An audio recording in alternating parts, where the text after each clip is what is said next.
Want to introduce the next act, J-Train? I'll do that, yeah. Oh yeah. Do you know who it is? Yeah. Okay, good. Backstage for a while. So this next performer coming to the stage, he's been having a rough time as of late. I believe he just got fired from his job. His girlfriend broke up with him, and his pet iguana died. So he'd really appreciate some good energy. So let's get it going. Let's really get it going for this next performer. So let's give him a round of applause for Charile Wildey, everybody.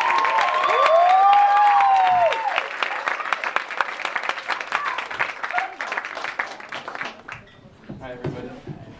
Thanks for coming out. I'm gonna read a story because it's like a bedtime kind of thing. So we're gonna see how that goes. Alright. Once upon a time, in some made-up, tantalizing fantasy world, where things worked out, there was a happy couple who loved each other, if you believe that shit. But one day, the man was caught trespassing by an evil enchantress, and as punishment, they made a deal that the witch would claim their firstborn upon its arrival. Which, first of all, really? I mean, what the hell kind of parents do that? But on the other hand, it kind of makes sense that for some, rejection and total abandonment begin at birth. Anyway, many years go by and the baby is born. She's a beautiful baby girl whom they named Rapunzel. As you can guess, shortly after Rapunzel's birth, the wicked enchantress reappeared to claim her end of the dubious bargain.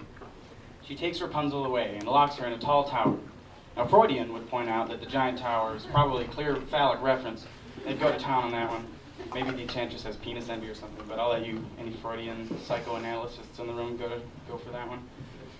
Anyway, this tower had no doors and it had no stairs. There was only a single window in the only room, which stood at the very top of the tower.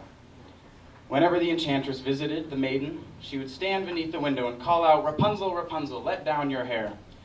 And then Rapunzel would drop the long, beautiful braid of golden hair from her head out of the window, and the enchantress would climb up. So it went on for many years. Then, one fateful day, some poor bastard came walking by, and Prince Charming though he may be, he nevertheless had no idea the world of shit he was in for. As he passed, the sound of Rapunzel's lovely singing meandered like a stream of cool water to the prince's ears. And though we should have known better, we should have known that all happiness eventually leads to pain, rejection, and regret, fell in love.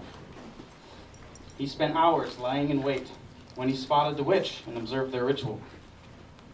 The witch called out, and Rapunzel lowered down her hair, allowing entry. When the witch left, the prince carefully approached, and then made what he later would recognize as the worst decision of his life. He called out, "Rapunzel, Rapunzel, let down your hair," and she answered. He climbed up, and they had a lovely time. They got to know each other, they laughed together. A splendid time was had. Prince Charming had no idea what was coming. This happened a few more times, and then one night he came back, called up to the window, and waited.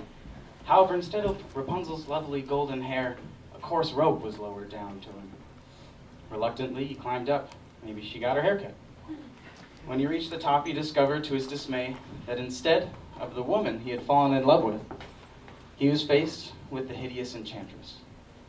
Rapunzel didn't even have the goddamn common courtesy to stay and talk to him herself. She'd skip town, God knows why.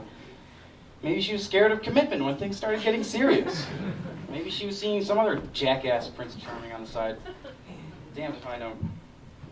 At this point in the story, the prince leaps from the tower window in agony, falling into the thorns below, blinding him, which probably was a piece of justice for him if he had to keep going through the miserable existence that we all have to go through. He's just a nice guy, and he's just trying to and nothing worked out for him at any point. He was just trying, and he met this nice person, and then they just abandoned him. And well, I'm just reading the. It's a happy show. No, I'm just reading the story though. I know, but you're kind of bringing the room down. Yeah. Was it? Sorry about your girlfriend, Charlie. It's just. I don't care about that. I miss Leo. Leo. Yeah, my iguana. You know what? fuck this show. I'm going where I belong, to Pet Cemetery. I'm gonna be with Leo. Yeah. Give it up for Charile, everybody. And of course, Leo.